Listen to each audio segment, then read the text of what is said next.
Table just looks interesting now. There's a bit of a gap developed, hasn't there? Once you get beyond QPR and Wolves, there's a 5-point gap. Are we looking at 3 from 5 now, would you say? Well, I think it's tight, but if you look at what Sunderland's done over the last few weeks, I think, you put some results together and you put them together in a back-to-back style, and you put them together quickly, then all of a sudden, you can find yourself quickly shooting up the league. So, I think all the teams that are in that position will be looking to put a run together, and we've got some very good fixtures coming up, so that's exactly what we'll be trying to do.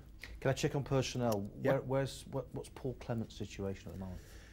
Well, Paul's left the club, and I believe he's just about to take up a position, a very exciting position for him personally.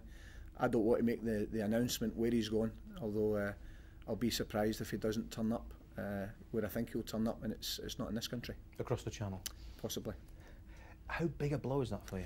Yeah, it's a blow, but I've worked with Paul a lot when I was at Fulham. I worked with him for 7 years.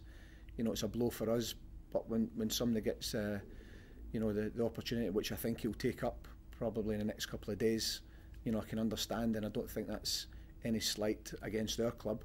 It's as a young coach, when you get the opportunity to work abroad, I had the same myself when I went to Spain. It's an exciting time for him, so we wish him all the best. It's disappointing he's only been here for a couple of months, but we're quite far down the way of appointing somebody else, and I think that will happen next week. I'm going to say, are you looking to promote internally or bring somebody else in? No, we'll bring somebody else in, and I think that will happen as early as next week. Because that's your second number 2 you've lost this season. I mean, that can't help with continuity.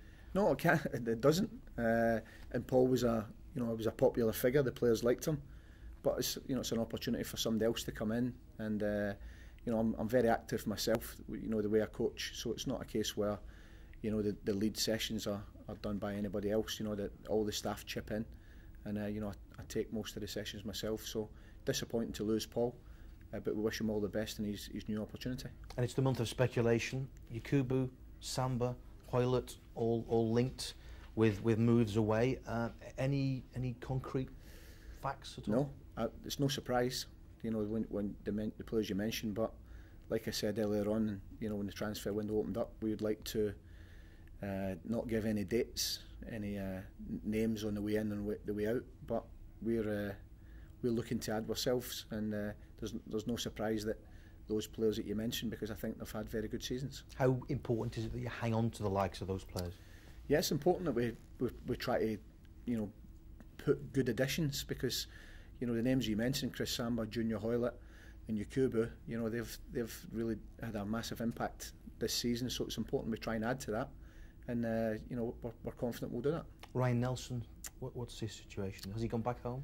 Yeah, Nelly's gone back. He's just over the last couple of weeks felt a bit of discomfort in his knee, so he's now gone out to New Zealand to spend a bit of time with the surgeons that do the rehab and the main surgery on the All Blacks. And the type injury he's got, he feels as though he can just really try and get over this last little bit, because he's in quite a bit of pain, and it's important that we don't get to a point where he has to go to more surgery.